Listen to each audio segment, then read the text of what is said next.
Welcome once again to Lehto's Law. Here's Steve Lehto. I've mentioned before I drove a tow truck when I was a younger man for the city of Birmingham out of a gas station. We had a contract with the city. We shared with another tow truck company. And so every other month of the year, our gas station had the contract. So occasionally I get calls 3 o'clock in the morning at home. They'd say, hey, there's been an accident. Come pick it up. I'd get dressed, run down to the gas station, jump in a wrecker, go to the place, pick it up, drag it back to the gas station, drag it someplace else, and then come back home, go back to bed, and wake up the next morning wondering, was that real? Did I really just go out and tow a vehicle last night? So the weird thing is that tow truck companies are in the news so often these days because, number one, a lot of money can be made with a tow truck. Number two, a lot of money can be made if you operate a tow truck unscrupulously, sometimes more than if you simply operate it honestly. So Michael sent me a note, said, Steve, check this out. And from WSOC TV, police charge tow truck worker with impersonating law enforcement. Now, I'll tell you right now, I showed up to tow vehicles. I was not even wearing a uniform for the gas station. A lot of the guys at the gas station did actually wear work outfits that, you can sign up for a service, and they'd bring these things in. You wear them, you hang them back up. They'd come pick them up, clean them. And that way you wouldn't destroy your street clothes. But I worked evenings pumping gas and occasionally driving the tow truck, so I would often show up at the tow with jeans and a t-shirt on. Now, you always wear long pants, even if it's the summertime out, because you don't want your legs to get cut up or any kind of chemicals or fluids off the car on you. But I was never wearing a uniform at all. So the idea that you'd be impersonating a police officer is what turns this story interesting to me. Melissa says she went to a brew pub in the south end of Charlotte when she was looking for a place to park her Jeep. Now, she saw towing signs in the parking lot that indicated if you park here and your car gets towed, you got to go do that. And something about it led her to believe that, maybe I should not park there. I'll park on the street. So she played it safe and she parked on the street. When she came out, her car was gone. So she said, I had no idea where my car was. I assumed it was stolen. So here's the thing. In that town, tow companies are not allowed to tow from public streets. They can only tow from private property. So apparently the city's got a different deal for how they get illegally parked cars towed if they need them towed. So she told the TV station that she eventually found out that a company had towed her vehicle to a lot a few miles away. And as noted previously, i.e. 30 seconds ago, that's illegal.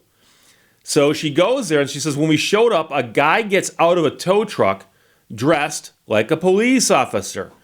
He's got a vest, a badge, a gun, a taser, handcuffs, and even a body camera. Another driver who says the same towing company also towed her car said the same thing happened, and they took a photo. And so I've watched these videos on YouTube. There's a lot of very interesting videos if you start watching like police chase videos. And I've also seen the videos where they encounter somebody who's pretending to be a police officer. So there are guys out there who put the light packages on their trucks. So they'll put the lights behind the grill, for instance, that are red and blue. And they'll drive around to pull people over. And so when the police get a call and say, hey, we got pulled over by somebody who clearly wasn't a cop, and the police pull that person over, they play stupid. And they're like, what are you talking about? Don't know what you're talking about. And the police go up and shine a light in the grill, and they see the light package. And they go, well, you got red and blue lights now. What's up with that? Oh, yeah, I do security for a company. I never use those in traffic. I never use those in traffic. But here, you got somebody dressed like a police officer, vest, badge, gun, taser, handcuffs, and a body camera, and they took a photo. So when that customer and the customer you're talking about at the top of the story asked the man about what was going on, he identified himself as Agent Smith. And you have to understand how powerful it is. When one witness tells a police officer, I saw something happen. When a separate incident happens with another person and they tell the same police officer, I saw that happen. Corroboration from somebody else who wasn't with the first person goes a long way. So when two separate people come in and say, I saw this guy dressed like a cop who called himself Agent Smith. Another person comes in and goes, I saw this guy dressed like a cop. Did he introduce himself? Yeah, he called himself Agent Smith. Oh, now, trust me, that just got interesting. So the officers then figured out his real name, and it was not Agent Smith. So they arrested him. They charged him with obtaining property by false pretenses for illegally towing from a public street, impersonating law enforcement, and resisting a public officer by providing false information. The implication there is that they confronted the guy and he then tried to give them some sort of false information. The woman at the top says she had to pay almost $500 to get her Jeep back. For about a week and a half after the incident, I was having trouble sleeping. I felt this man has all my information, so I really did feel threatened by his behavior. Now, the man is currently out on bond, and the TV station tried to talk to him, but they couldn't get back, they couldn't get word back from him in time for this report. And the TV station suggests that you should know what the laws are, but that won't protect you from somebody who's breaking the law, obviously. So inside Charlotte city limits, there must be signs posted on the property warning you about towing. The signs must be legible and easy to read. The tow company must accept cash and at least 2 major credit cards. Towing company has to have someone on call who can release your vehicle within 45 minutes. You are entitled to retrieve your personal property from the vehicle regardless. Tow companies can't tow your car for public streets, only private property. Now, the police can have your car towed, but it's generally for things like blocking a fire hydrant or if you leave it in the middle of the road. So that's what the law is in Charlotte, and so you should know that. But the bigger question is, if I drive up to someone else's car with a tow truck and drive off with it, why isn't that just auto theft? Or what they charge them with good enough? Because I've heard of cars being stolen that way. And so if someone dresses up like a cop and steals a car, shouldn't they be charged with auto theft? So that's the crazy part. They've charged them with obtaining property by false pretenses for illegally towing from a public street, impersonating law enforcement, and resisting a public officer. So I guess the question is obtaining property by false pretenses as bad as simple auto theft? And if it's not, charge them with auto theft. And that's one of those weird things is that people will comment on my stories and go, Steve, I'm confused by this. Just because the guy's got a tow truck, you don't charge him with auto theft? Why? Because he's wearing a uniform? He's not a cop. They should throw the book at him. They should be looking at every single thing that he can possibly be charged with and charge him with it. Did he steal a car? Yes, he appears to have stolen 2 cars. That should be 2 counts of auto theft. 2 separate thefts. I mean, am I missing something here?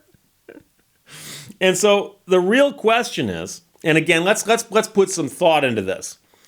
Why is the man impersonating a police officer if he's not confronting people like that on the street? In other words, nowhere in either of these 2 stories did they say that they ran into this guy and he towed their vehicle and then blah, blah, blah, blah, blah. No, it's their cars disappeared.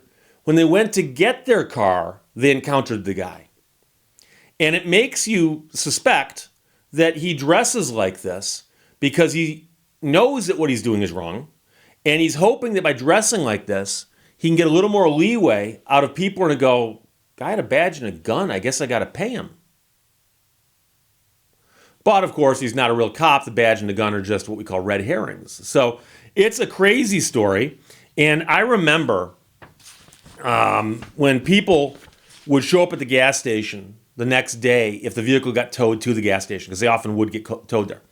And so if I was at the accident scene and the person was fine, but the car was undrivable, I would give them a business card and go, here's my card, we're towing your vehicle. Where would you like me to take it? And if you don't know, and you simply want us to tow it someplace, we'll take it to the gas station. And quite often, late model cars would get taken to the gas station, and the next day somebody would call and say, I've spoken to my insurance, I want that car taken to this dealership or that body shop or taken over here, taken over there. That was the common procedure. Once in a while, the police would show up and go, we want this vehicle taken to the impound yard of the city of Birmingham, which was actually over by the train tracks off of Eaton Road. And I would often do that also. But I do remember on a few occasions where I'd tow a vehicle really, really late at night, and I'd be at the gas station the next day, Saturday or Sunday, and somebody would come in irate about what had happened. And I remember being at the gas station. It had to be a Saturday because the owner of the station was there, and so was I. And it wouldn't have been a Sunday because the owners didn't come in on Sundays. And I remember being in a Saturday, and there's a commotion in the lobby of the gas station. So I kind of wandered over to see what's going on.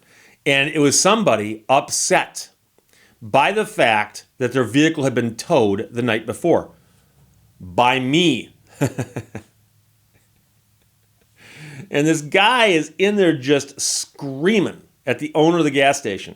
And the funny thing is, the owner of the gas station is a husband and wife who'd owned it for decades. Two of the nicest people you'd ever meet. And the owner was not a big guy. He was probably 5'6" or so. He was a shorter fellow. And so I'm telling you, I towered over him. But he was a great guy. Also a very, very good mechanic. He was one of these guys where three mechanics would be looking at a car going, we can't figure it out. And Leo would walk over and listen to it and go, try this. And all three mechanics would be like, why didn't we think of that? And so this guy's in there just screaming at Leo about the fact that I towed this car and brought it to the gas station, how much the tow was going to cost. And I come walking up, and I see Leo do this, like he looks over and he sees me. And he realizes that I'm the person who towed the vehicle. And I was thinking he might want me to step in and explain what happened. And Leo actually looked at the guy like this and did that with his hand to indicate to me to stay back. He was going to take care of it. And he just explained to the guy quite bluntly. And he's looking at the receipt because the receipt shows where the vehicle was. It's in the middle of an intersection. And there's a time on the receipt to show what time it was towed. And Leo just goes, look, your car was in the middle of an intersection at 3 a.m. last night. And the police were there and they told us to tow the vehicle. There's your car. Here's the bill. To get that car, you got to pay the bill. And the car wasn't drivable. And I think what happened, because at the time I was curious, but I think what happened was the guy was at fault in the accident. And I think he may have also been a little drunk, but the police didn't ticket him for being drunk because someone came and got him from the accident scene and he drove away in somebody else's car. He may have been ticketed for causing the accident. I don't know. But he came into the gas station and when he saw the bill was screaming about it. And we had a fixed rate that was set by the city of Birmingham. And they said, if you want to tow vehicles for us, here's what you can charge. So much for the hookup fee, so many dollars per mile. And then if you've got special instances like you use the dollies, because back then we were towing with the rear wheels in the ground, or the front wheels you're dragging backwards. But if you had to use a dolly, that's more. If you had to use fire extinguisher, that's more. If you had to do a lot of cleanup, that might be more. But generally speaking, it was all fixed by the city of Birmingham. We were just charging them the rates charged by the city authorized us to charge. And the guy was just screaming. Still remember it this day. And yes, this was more than 40 years ago. More than 40 years ago. I can picture the guy. I can picture the veins on the side of his face. I can picture Leo going, look, dude, here's the bill. And he's doing this with his hand, going like, here's the bill. Leo was happy to handle that guy for me. So I was happy to let him. So I just kind of stood in the back and watched. And then I remember later on, the guy paid the bill and left, and the car disappeared. And Leo just came walking over and says, what's the story? And I go, exactly like you said. The car's in the middle of the intersection. I knew who the cops were. And I said, these are the cops who are at the scene. They said, get this car out of here. So I got it and brought it over here. And the bill, as you know, is a straightforward bill, exactly what the guy owes. Leo's like, oh, okay. I thought maybe there's something unusual going on. I go, I think the guy may have been drinking a little, but that would have been last night. Probably not this morning, but you never know. So there you go. But again, in North Carolina, Charlotte, we got in this situation. Police charged a tow truck worker with impersonating law enforcement. And he had illegally towed a couple of vehicles, which kind of led to his downfall. So if we see any updates, I'll let you know from WSOC. Michael sent it. Thanks a lot. Questions or comments, put them below. Let's talk to you later. Bye-bye. Thank you for watching Lehto's Law. Go forwards, go sidewards, go upwards, but just don't go backwards.